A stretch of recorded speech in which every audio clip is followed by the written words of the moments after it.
할렐루야. 아멘. 감사합니다. 어, 어, 어느 지역에 제가 이제 목사님하고 이렇게 차를 타고 가다가 다른 목사님하고 차를 타고 가다가 이렇게 그 목사님이 빨간 진짜 옛날 교회 건물 있잖아요. 진짜 옛날 와 저건 100년 됐을까 하는 그런 건물 앞을 이렇게 지나갔어요. 커다란데 정말 오래된 그냥 저기 교회 간판에 오래된 교회라고 써 있는 것 같았어요. 그런 교회가 있었어요. 근데 그 교회를 이렇게 딱 지목하시면서 저 교회 어떤 교회인지 알아? 라고 말씀하시더라고요. 그 교회가 이제 너무 오래된 거예요. 그래서 이제 교회에서 성도들과 이렇게 회의를 해서 새로운 건물을 다른 땅을 마련해서 새로운 건물을 지었대요. 그래서 굉장히 예쁜 교회로 만들었답니다. 그러니까 당연히 좋아하겠죠. 성도들이 와 신식 건물 너무 예쁜 건물 그래서 거기서 예배드리면서 너무 좋아했는데 그렇죠? 우리도 여기서 이렇게 새롭게 마련하니까 너무 좋잖아요. 그런데 여기서 문제가 생기는 겁니다. 모두가 좋아한 게 아니라는 거예요. 일부 몇몇 어르신들이 그 새로운 건물로 이제 이사를 갑시다. 옛날 건물을 팔고 이 땅 팔고 교회 재정에다 넣어서 교회 재정에 좀 보탭시다. 라고 결정을 했는데 이제 몇몇 어르신들이 반대를 한 거죠. 반대의 이유가 있었어요. 뭐냐면 내가 여기서 예수님 만났고 내가 여기서 평생 기도하면서 신앙생활을 했는데 이 공간이 없어진다는 게 너무 마음이 아픕니다. 그래서 우리는 그냥 계속 여기서 예배드리고 싶습니다 하는 거예요. 어떻게 해요? 그래서 이제 여러 번 회의를 거치고 또 기도하면서 이제 당회가 결정을 했대요. 어떻게 하냐면 이 건물을 유지하자.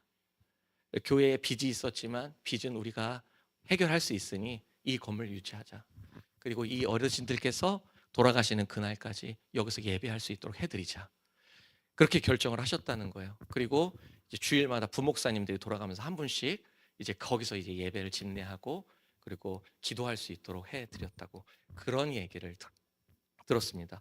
정말 훌륭한 결정이죠. 그렇죠? 우리는 공간이 필요하지만 뭐 꼭 어떤 공간에 있어야만 은혜가 되는 건 아닙니다. 우리는 어디서든 예배할 수 있습니다. 맞습니까? 아멘. 그렇죠.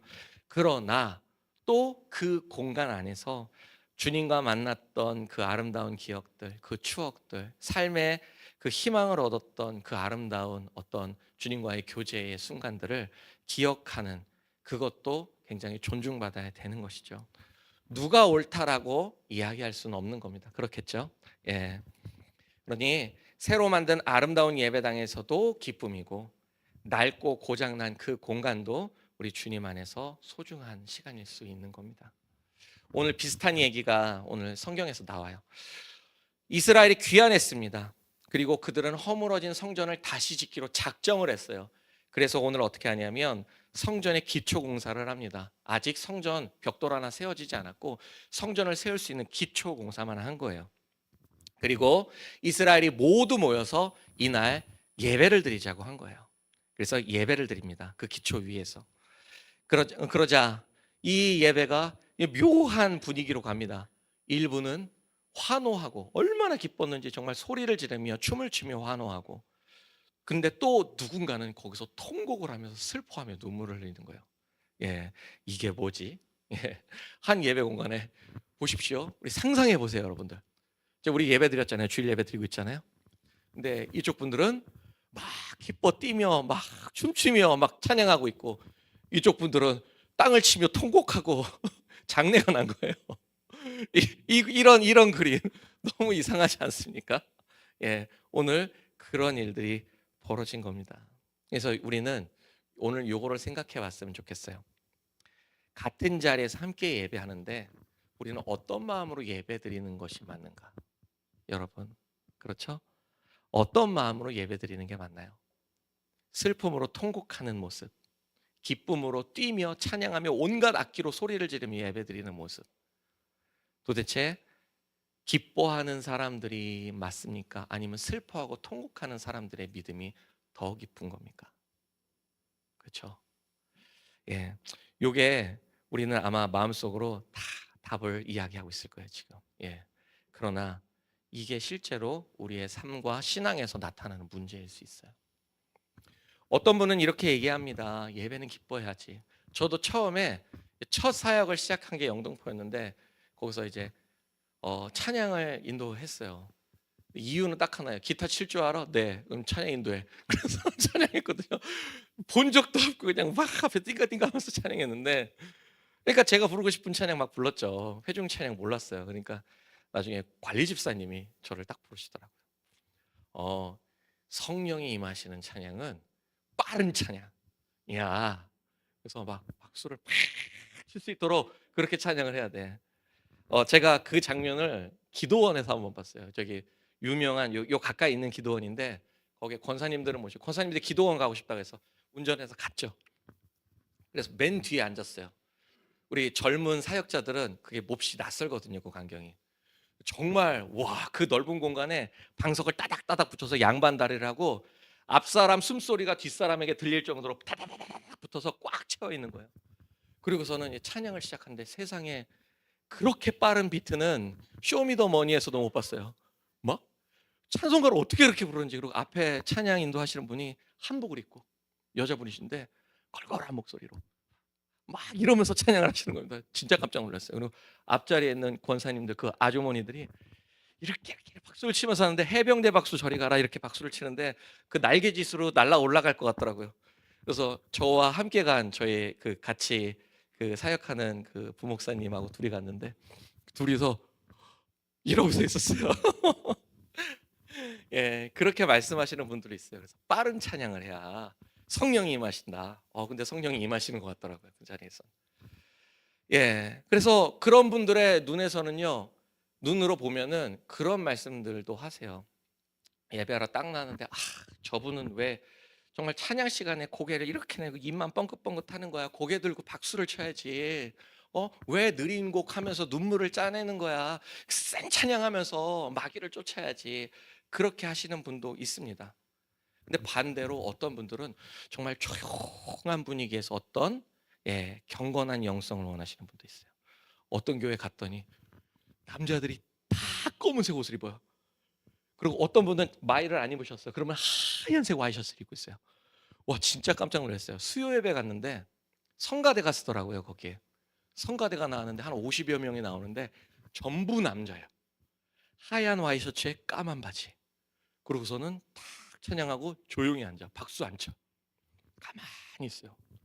예배하는 시간부터 끝까지 정말 고개 한번 안 돌리고 딱 이러고 입도 뻥끗 안 해요. 그러고 있다가 나왔어요. 그런데 거기서 주는 그 경건함도 굉장히 좋더라고요. 어쨌든 이런 분들은요, 한때 우리 한국 교회에서 그런 분위기들이 많았고요. 지금도 있어요. 나쁘다는 게 아니라. 그래서 그런 분들은 지금 드럼 치잖아요.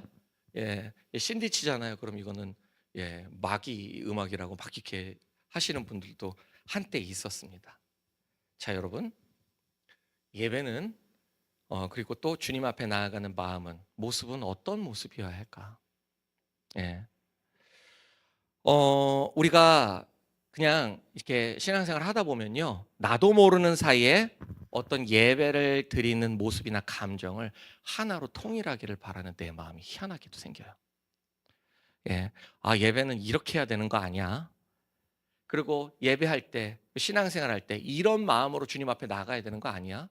당연한 거 아니야? 왜 그렇게 하는 거야? 우리 나는 아닌데라고 생각하실 수 있어요. 아니에요. 다 그래요, 모두가. 꼭 예배만이 아니라도 우리 직장 생활, 내가 만나는 사람들에게도 사실은 내가 경험하고 내가 옳다고 믿는 것을 은근히 마음속으로 강요할 때가 진짜 많습니다. 기도하는데 왜 저렇게 하는 거야? 왜 이렇게 시끄럽게 소리를 질러? 또는 기도하는데 어떻게 입 한번 뻥끗 안 하고 가만히 있지? 이런 생각들 합니다. 찬양하는데 왜 이렇게 하지? 이런 생각들 엄청 하거든요. 그러니 우리도 어떤 공간 안에서, 공동체 안에서 우리는 한 마음, 한 감정, 한 모습이기를 진짜 서로에게 은연중에 강요하고 있는 거죠. 오늘 본문은 이러한 우리에게 굉장히 중요한 사실을 보여줍니다. 자, 에스라 3장은 성전이 드디어 재건되는 날이에요. 기초가 놓였죠. 이건 단순한 건축이 아니었어요. 이스라엘의 정체성이 회복되는 날이었습니다. 우리가 이스라엘이다 하고 하는 이 사실이 다시 선포되는 날이었어요. 그리고 하나님과의 관계가 다시 시작되는 자리였습니다. 그래서 이 사람들이 어떻게 하냐면 10절, 11절 볼까요? 11절에 보면 이런 표현이 있습니다.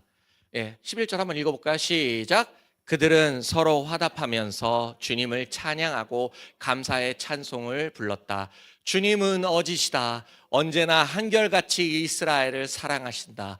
주님의 성전 기초가 놓인 곳을 본 온 백성도 목청껏 소리를 높여서 주님을 찬양하였다. 정말 온 몸과 마음으로 모든 악기를 다 동원해서 이 사람들은 목청이 터져라 주님을 기뻐하고 찬양합니다. 너무나 좋죠? 아멘. 그런데 동시에 이런 일도 있었다는 거죠. 자, 읽어봅시다. 시작. 그러나 첫 성전을 본 나이 많은 제사장들과 레위 사람들과 가문의 우두머리들은 성전 기초가 놓인 것을 보고 크게 통곡하였다. 또 다른 쪽에서는 많은 사람들이 기뻐하며 즐거이 노래하였다. 같은 자리에서 누구는 기뻐하고 누구는 크게 울고 있습니다. 어떻게 보면 정말 이상한 모습이고 서로 각자 예배하는 것 같아요. 하나가 되지 못하고. 그래서 13절 그 모습이 온갖 뒤섞여서 뭐라고 하냐면 읽어보겠습니다. 시작. 환성과 통곡이 한데 뒤섞여서 소리가 너무나도 크고 시끄러웠다. 그 소리는 멀리서도 들을 수 있었으나 어느 누구도 환성인지 통곡인지 구별할 수 없었다. 이게 찬양을 부르는 건지 예배를 하는 건지 아니면 통곡을 하면서 자기의 처참한 마음을 주님 토로하고 있는 건지 아무도 구별도 안 되는, 어떻게 보면요 엉망진창이에요. 그렇죠? 놀라운 장면이에요. 기쁨과 통한의 눈물이 섞여서 구별이 안 되는 예배. 여러분, 이게 기쁨의 시간인가요? 슬픔의 시간인가요? 잘 되고 있는 건가요? 잘못되고 있는 건가요? 그런데 우리 오늘 본문은 보여줘요. 이 이후에 이 예배를 하나님이 어떻게 하셨을까요, 여러분? 받으셨을까요? 야, 다시 해라 하셨을까요? 당연히 받으셨겠죠. 그래서 오늘 본문이 보여주는 예배는 무엇이냐면 예배가 이런 모습이어야 한다. 또 우리의 신앙이 이런 모습이어야 한다는 것을 보여주고 있는 겁니다. 자, 오늘 어떤 사람이 울고 있습니까? 이 사람들이 울었던 이유는 뭘까요? 이스라엘은요, 우리처럼 남북으로 갈라진 나라였습니다. 북이스라엘과 남유다 왕국이 있었죠. 북이스라엘은 아시리아라고 하는 대제국에게 먼저 멸망당합니다. 엉망진창이었거든요. 북이스라엘 후기로 가면 왕들이 부하의 칼에 죽는 사건들이 계속 일어나요. 그래서 왕위가 계속 탈탈됩니다. 어떤 왕은 일주일 있다가 죽고 어떤 왕은 3일 있다 쫓겨납니다. 나라가 엉망진창이었고 그래서 당연히 다른 나라한테 침략을 받습니다. 그리고 망해요. 남유다왕국은 그것보다는 조금 안정적이어서 130년 더 갔지만 결국 바벨론에게 멸망당해서 나라가 끝장이 납니다. 여러분, 멸망의 이유가 뭡니까? 멸망의 이유가 뭐였죠? 멸망의 이유는 딱 이거예요. 이스라엘은 원래 나라를 지킬 힘이 없는 나라였기 때문에 멸망한 거예요. 이스라엘은 진짜 힘이 약하고 수도 적은 민족이었습니다. 그럼에도 불구하고 그들이 지금 수백 년을 나라를 유지해 올 수 있었던 건 하나님이 백성 삼아 주시고 지켜 주셨기 때문이에요. 왜 이스라엘을 택하셨을까요, 여러분? 하나님이 어떤 분이신지 온 세상에 가르쳐 주시려고. 그래서 하나님이 어떤 분이신지 알려주시고 사람이 하나님과 어떻게 살아야 되는지를 보여주시려고 가장 힘없고 지들 힘으로는 지네 나라도 지킬 수 없는 이스라엘이라고 하는 힘없는 민족을 택하신 거예요. 왜? 부유하고 원래 힘이 센 민족을 택했다면요, 뭘 해도 다 자기들이 할 때고 할 거거든요. 하나님 능력 인정하지 않을 거거든요. 여러분, 우리 바로 위에 북쪽에 어디다 서쪽에 중국이라는 나라가 있죠. 여러분, 중국 이미지 별로 안 좋지만 중국 비하하는 거 아닙니다.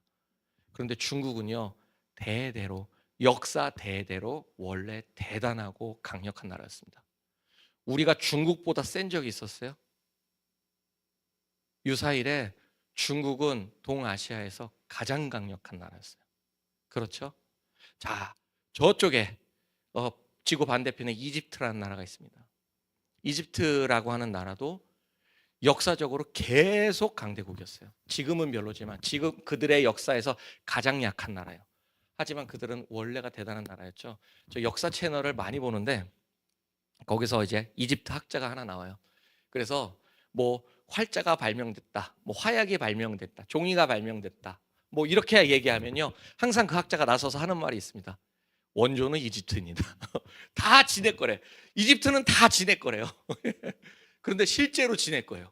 역사가 너무 오래되다 보니까 전부 다 거기서 먼저 했어요. 정말로 그런 나라였어요. 만약에 그런 나라, 이 힘센 이집트를 하나님이 자기 백성 삼으셨다면 이집트가 어떻게 했을까요? 예. 승리도 시련도 영광도 모두 지네 거라고 자기네들이 했다고 할 겁니다. 그래서 하나님은 가장 힘없는 민족을 택하셨어요. 무엇도 내가 했다 주장할 수 없는 민족, 심지어 노예 생활을 했던 민족. 여러분, 이스라엘의 시작이 언제였죠? 야곱 일가였죠. 야곱이 이집트로 들어갔을 때 여러분 그때는요 민족이 아니었어요. 일가였어요. 근데 거기서 민족이 되죠. 생각해 보시면 이스라엘은 노예 민족으로 시작한 민족이에요. 하나님의 은혜로 거기서 탈출을 했지만 오갈 데가 없어서 방황을 했습니다. 땅이라고 하나도 없어요. 그리고 나중에 겨우겨우 차지한 땅이 강도 없는 땅, 비 안 오면 농사도 못 짓는 그 땅, 거기서 살았습니다. 진짜 아무것도 지들 거라고는, 자기들이 할 수 있는 건 아무것도 없는 민족이었어요. 그들에게, 그래서 거기다 또 그 땅은 대륙과 대륙과 대륙이 맞닿아 있어서 매일 힘센 나라들이 전쟁을 벌이는 전쟁터 한가운데입니다. 이스라엘이라고 하는 나라는 클 수가 없습니다. 그런데 하나님이 그들에게 약속하셨죠. 나는 너희의 하나님이 되고 너희는 내 백성이 될 거다. 하나님을 주님으로 영접한 이들이 그 이후에 어떻게 됐냐면 놀랍게도 세상을 압도합니다. 그 강력한 대제국들을 압도하는 나라를 세워요. 그리고 그들 앞에서 영광을 뽐내죠. 모두 하나님의 은혜였어요. 하나님과 함께 사는 인생, 하나님이 다스리시는 나라가 어떻게 되는지를 하나님이 보여주시려고 이스라엘을 세웠다는 말입니다. 그런데 얘네들이 다 멸망당합니다. 왜요? 얘네들이 자기의 힘을 갖자 교만이 생기죠. 그래서 우리는 하나님의 백성이다라고 하는 이 사실을 마음에서 지워버려요. 그리고 하나님의 통치에서 하나님을 제외합니다. 그러자 원래 약한 민족으로 급격하게 추락하게 되는 거죠. 그리고 나라가 둘로 갈라지고 차례대로 무너지게 됩니다. 그래서 이스라엘은 멸망당하게 됐죠. 이스라엘의 역사가 우리에게 보여주는 것이 있어요. 사람은 하나님의 통치와 보호 아래 살아야 합니다. 아멘. 세상의 통치자는 하나님이세요. 하나님과 함께 있을 때는 세상을 다스려요. 하나님을 버리면 어떻게 됩니까? 세상의 밥이 되는 겁니다. 오늘 우리에게도 마찬가지죠. 무엇을 의지하고 살고 있는가, 내가 지금. 사람은 원래 하나님과 함께 사는 존재예요. 그래서 아무리 대단해도 하나님을 버리면 살 수 없고, 아무리 부족하고 모자라 보여도 하나님과 함께 있다면 승리하는 겁니다. 그게 하나님이 다스리는 이 세상이에요. 이것을 포기했기 때문에 이스라엘은 모두 멸망당하고 오늘 남유다 왕국에 예루살렘도 완전히 침략당해서 성전까지 약탈당하고 허물어져서 없어져 버립니다. 백성들은 모두 바벨론에게 사로잡혀갔고 70년 만에 하나님의 은혜로 오늘 돌아왔죠. 자, 통곡을 하던 사람들이 이제 여기서 등장해요. 그러면 왜 그들은 통곡을 했는가? 70년 만에 돌아오게 해주겠다라고 하는 예레미야 선지자를 통한 약속을 이루어 주셨고, 오늘 그 약속대로 성전의 기초를 딱 세워서 이제 다시 시작하자, 우리 이스라엘의 영광을 다시 되찾자, 우리 하나님의 통치 안에 살자라고 예배를 드리는 순간에 이 사람들이 울 수밖에 없었던 이유는 아직 70년 전에 사로잡혀 왔던 사람들이 살아 있었어요. 그들이 제사장들의 우두머리, 레위인의 우두머리, 각 백성들의 장로가 된 거예요. 돌아와서 성전 기초를 만들었는데 과거에 솔로몬 성전 봤잖아요. 그러니 오늘 이 성전이 너무 초라한 거예요. 이딴 게 성전이라고. 꼴랑 요만한 조그만 땅덩어리에 이 기초 하나 세운, 과거의 성전하고는 비교할 수도 없는 이 초라하고 조그만 성전이 여기에서 우리가 하나님을 예배한다고, 기가 막힌 겁니다. 이런 성전에서 어떻게 하나님을 예배하냐. 그들이 보았던 성전은 너무나 아름답고 웅장했는데 하나님 그냥 성전만 봐도 하나님의 영광이 느껴졌는데 이거 눈앞에 있는 이것은 너무 작고 볼품이 없어요. 그러니 너무 가슴이 아픈 거예요. 그런데 단순히 슬픔만이 아니었습니다. 이것은요 후회의 눈물이었어요. 우리가 하나님을 떠나지만 않았어도, 우리가 죄짓지 않았어도 하나님이 그렇게 그 수많은 선지자들을 보내서 우리에게 말씀하셨는데 그 말 한 번이라도 들었으면 이 성전, 이따오 초라한 이 기초 이런 거 보면서 오늘 슬퍼하지 않을 수 있었을 텐데 하면서 후회를 한 거죠. 여러분, 이 노인의 세대가, 이 지도자들이 지금 환호하고 있는 젊은이들 보면서 어떤 생각했을까요? 저는 너무 슬프고 미안했을 것 같아요. 우리가 지은 죄 때문에 니들이 지금 이것을 성전이라고 기뻐하면서 지금 환호하고 있구나. 그렇죠? 우리가 모든 것을 망쳤고 이스라엘의 영광은 다 떠났고 겨우 이런 것을 보면서 환호하는 너희들을 보면서 내가 정말 미안하다, 우리가 정말 잘못했다, 여러분 하지 않았겠습니까? 지난주에 한 저기 목사님이 은퇴 예배를 했어요. 은퇴를 하셨어요. 그래서 저도 거기에 참석했습니다. 서울에 있는 지하에 있는 진짜 작은 교회예요. 요거 한 3분의 1 정도 돼요. 우리 거기서 이제 예배를 드리는데 정말 성도님들이 평생을 예배하셨는데 그런데 이제 정말 몇 분 안 계시더라고요. 한 손으로 꼽을 수 있을 정도의 노인 성도들만 계시더라고요. 근데 정말 저는 존경했던 게 뭐냐면 마지막 순간까지 그 자리를 떠나지 않고 그들과 끝까지 인생을 함께 하신 거예요. 그래서 그게 너무 존경스러웠어요. 그래서 이제 예배 예식을 막 마치는데 후임 목사가 안 오는 거예요. 여기에 올 목사가 없어요. 그러니까 계속 후임을 거의 1년 넘게 찾았거든요. 아무도 안 왔어요.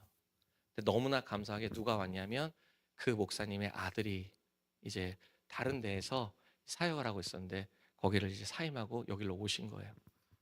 그래갖고서는 이제 그분한테 이제 담임직을 위임했죠. 목사님도 아니고 전도사님이에요. 그러고서는 이제 같이 찬양하고 예배하고 막 박수치고 있는데 은퇴하시는 목사님 친구분이 나오셔서 이제 축사를 하시는데 그런 말씀하시더라고요. 정말 평생 주님의 사명을 감당한 이 친구 목사님이 너무 자랑스럽고 하나님이 정말 잘했다 칭찬할 거지만 또 인간된 마음으로, 아버지 된 마음으로 이 어려운 목회를 고스란히 자식한테 물려주는 마음이 너무 아플 것 같다. 네. 그래서 내가 그것이 같은 아버지로서 마음이 너무 아프고 애리다.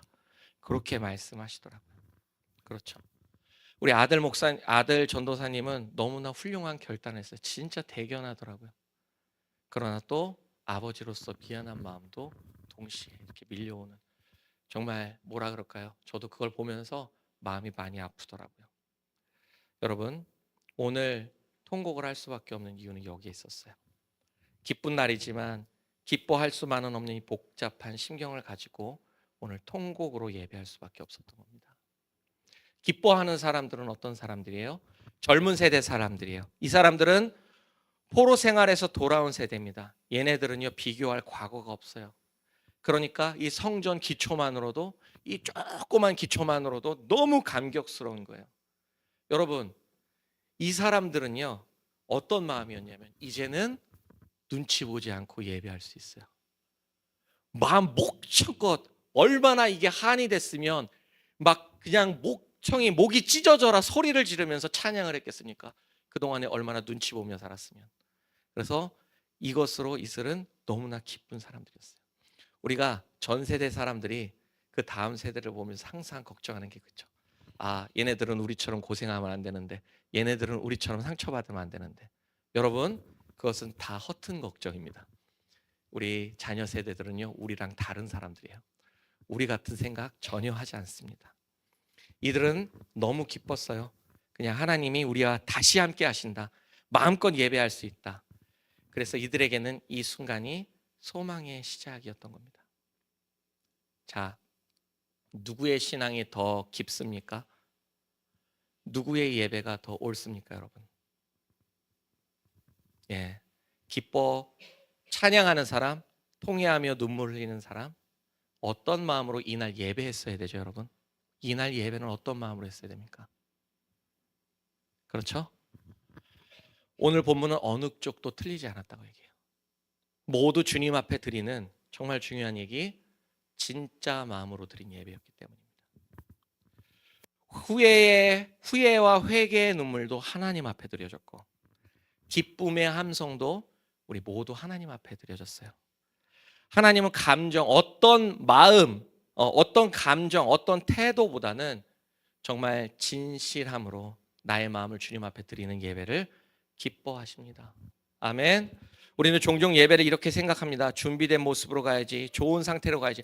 너무 좋아요. 어떤 때는 하나님 앞에서 두 손 올리고 힘을 다해서 할렐루야 외치며 찬양하고, 찬양도 기도도 말씀도 하나님이 나와 함께 계시는 것처럼 막 느껴지고 감동이 넘치는 그런 예배 때가 있습니다. 그렇죠? 예, 그런 예배 경험해 보셨죠? 그래서 매번 교회를 갈 때마다, 예배를 참석할 때마다 그런 예배를 우리는 꿈꾸며 갑니다. 예, 그런데 언제나 그럴까요? 어떤 때는 정말 처참할 때가 있어요. 교회 가기 싫을 때 있습니다. 한 주 동안 온갖 죄와 악함으로 살았고, 그 죄책감과 부끄러움에 도저히 예배를 갈 수가 없다, 하나님의 거룩한 성전으로 나갈 수가 없다라는 마음이 들 때도 있어요. 가야 하니까 어쩔 수 없이 예배당에 앉아는 있지만, 나와서 앉아는 있지만, 내 더러운 입으로, 이 더러운 마음으로 하나님을 찬양할 수가 없다. 그래서 입도 뻥끗하지 못하고 고개만 숙이고 눈물을 흘릴 때도 있습니다. 오늘 말씀은 이 말씀을 하세요. 예배는 완벽한 상태가 아니라 있는 그대로 하나님 앞에 설 때 진짜 예배가 된다는 겁니다. 기쁠 때는 기쁠 때, 슬플 때는 슬플 때, 슬플 때는 눈물로, 후회가 있을 때는 회개로, 기대가 있을 때는 소망으로 나아가는 게 진짜 예배예요. 아멘. 예. 그러면 우리는 어떻게 예배해야 됩니까? 감정을 숨기지 않고 하나님 앞에 드리는 모습으로 나가야 돼요. 혹시 우리 이런 마음 있으십니까? 지금 나 마음 기쁘지 않은데, 오늘 너무 무겁고 마음이 어렵고 슬픈데, 그래서 사람들이 이렇게 볼까봐 억지로 웃으면서 아 괜찮아요 괜찮아요 하면서, 예, 버티며 이렇게 예배의 자리, 공동체가 함께 있는 자리에 있지 않으세요? 또 어떤 분은 나 지금 너무 찬양하고 싶고 손 들고 일어서서 찬양하고 싶은데, 막 기뻐 뛰면서 막 할렐루야 외치고 싶은데, 사람들의 시선이 두려워서 뭐 하는 거야? 라고 하는 그 시선이 두려워서 가만히 표현하지 못하고 그런 모습으로 예배하는 분도 있을지도 모르겠습니다. 네, 오늘 말씀은요, 하나님은 그런 모습을 원하지 않으세요. 지금 있는 그대로 나오기를 바랍니다. 눈물이 있으면 눈물을 드리고, 기쁨이 있으면 온몸으로 표현하는 것이, 그것이 예배죠. 예. 예배는 사람을 위한 게 아니라 예배의 유일한 대상은 오직 하나님뿐입니다. 그러니까 우리는 하나님 앞에서 예배드리는 거예요. 예전에 제가 있었던 교회에서 예배 세미나를 했습니다. 예수전도단 찬양팀을 이끄는 되게 유명한 목사님이 와서 강의를 했어요. 그분이 하시는 말씀이 있었어요. 찬양할 때, 특히 앞에 찬양할 때 내가 부르는 노래의 가사 그대로 불러야 된다. 아까 주를 손을 들고 찬양하면 손 들고 찬양하고, 다윗처럼 기뻐 뛰면서 하면 막 기뻐 뛰면서 찬양하라는 거예요. 시골 교회였기 때문에 절반, 한 3분의 2는 어르신들이었어요. 60대 이상 어르신들. 거기서 그렇게 기타 메고서 계속 그렇게 강의하시다가 갑자기 우리 해볼까요? 하는 거예요. 다 일어나세요. 찬양은 앉아서 하면 안 돼요. 아, 어르신들이 허리 아파요. 다리 아프고. 근데 삐걱 하면서 일어나셨어요. 그러고서는 이제 앞에서 다윗처럼 뭐 추면서 합시다 하면서, 다윗처럼 추면 어떻게 해야 돼요? 그러니까 할머니들이 막 이렇게 이제 찬양을 하기 시작했어요. 처음에는 황당했죠. 근데 하면 할수록 너무 깊은 거예요. 마음이 막 뚫리는 거예요. 그리고 두 손 들고 찬양합니다 하세요. 그러면 또 두 손 들고 찬양합니다. 막 눈물이 쏟아져요. 너무 기쁘더라고요. 그 목사님이 그런 말씀하셨어요. 예배를, 진심으로 나가는 예배를 방해하는 마귀가 누군지 아십니까? 옆 사람. 내 뭐야? 하는 그 옆 사람. 그 옆 사람, 그 마귀를 쫓아내고 우리 주님만 보며 예배하자고. 근데 그때 얼마나 기뻤는지 몰라요. 그날 제가 정말 중요한 관계 하나가 뚝 끊어진 진짜 괴롭고 슬픈 날이었어요. 근데 그 마음으로 거기 갔고 그렇게 예배 드렸어요. 그런데 그때 이제 마음속에 막혀있던 뭔가가 뻥 하고 뚫리면서 하나님이 탁 보이더라고요. 그리고 그날 주저앉을 뻔한 저의 마음이 그날 회복됐습니다. 여러분, 예배, 우리 주님 앞에 나아가는 건 사람의 눈치를 보는 게 아닙니다. 그렇죠? 하나님께 진심을 표현하는 예배, 그것은 우리의 죽을 영혼을 살리고 우리에게 새 생명을 줍니다. 오늘 우리가 그렇게 나아가기를 바라고 그러한 예배가 필요합니다. 또 한 가지 우리가 정말 중요하게 생각할 건 다른 사람의 예배와 모습을 우리 판단하지 맙시다. 어떤 사람은 크게 찬양하는 사람, 어떤 사람은 조용히 앉아있는 사람이 있어요. 어떤 사람은 눈물을 흘리면서 통곡하며 기도하는 사람이 있고, 어떤 사람은, 이 사람은 아직 못 봤는데 기도하면서 밝게 웃는 사람이 있어요. 예, 그런 사람도 있을 수 있습니다. 하나님 감사해요, 기뻐요, 좋아요 할 수 있죠. 우리 그것만 보고 판단하면 안 돼요. 저는 가는 교회마다 지금 찬양팀 리더를 했어요. 말씀드렸죠. 동기는 딱 하나예요. 기타 칠 수 있어? 네. 그럼 네가 해. 그래서 계속 찬양하다가 나중에 가면 갈수록 이렇게 기술과 스킬이 느니까 나중에는 정말 저도 예배를 할 수 있는 찬양 리더가 됐거든요. 근데 가끔씩 그런 생각이 들어요. 이제 찬양 사역을 하는데 어떤 때는 사람들이 막 일어나서 손 들고 막 눈물 흘리며 찬양합니다. 그런데 어떤 때는요, 분위기가 정말 싸해요. 뭔 소리를 해도 반응도 없고 이러고 있어요, 정말. 그리고 박수 칩시다 하다가 이렇게 앉아요. 그러면 속에서 그 불이 막 치밀어 오릅니다. 앞에서 땀 뻘뻘 흘리면서 찬양하는데 지금 뭐 하는 거야, 지금 분위기 망치게. 그러면서 가끔 여기까지 올라왔던 적이 있어요. 됐습니다, 그만합시다 하고 내려갈 그 말이 여기까지 올라왔던 적이 있었어요. 예, 정말 마음이 힘들어요. 그런데 그거는 제가 정말 미숙해서 그래요. 철저하게 저의 의고 저의 판단이었어요. 예배하는 성도들을 제가 앞에서 판단하고 정죄하고 있었던 거예요. 그렇죠? 각자의 모습이 있어요. 어떤 분은 표현이 되게 자연스럽고 편하신 분이 있지만, 어떤 분은 정말 그의 삶에 겪은 여러 가지 일로 손 하나 드는 거 이거 되게 힘들고 어려워하시는 분들도 계시거든요. 근데 그것을 저는 앞에 서서 예배 안 하고 있다라고 함부로 판단한 거죠. 그리고 정죄한 거죠. 사랑하는 성도 여러분, 우리는 서로를 모릅니다. 옆에 있는 분 보세요. 압니까, 이분? 이분 몰라요. 내가 안다고 착각하지만 모릅니다. 이 사람이 그동안에 지내온 세월 몰라요. 어떤 은혜 속에 살아가고 있는지 모릅니다. 근데 하나님만이 그 예배를 받으시는 유일하신 한 분이니까 하나님이 받으시면 되는 거죠. 괜찮은 겁니다.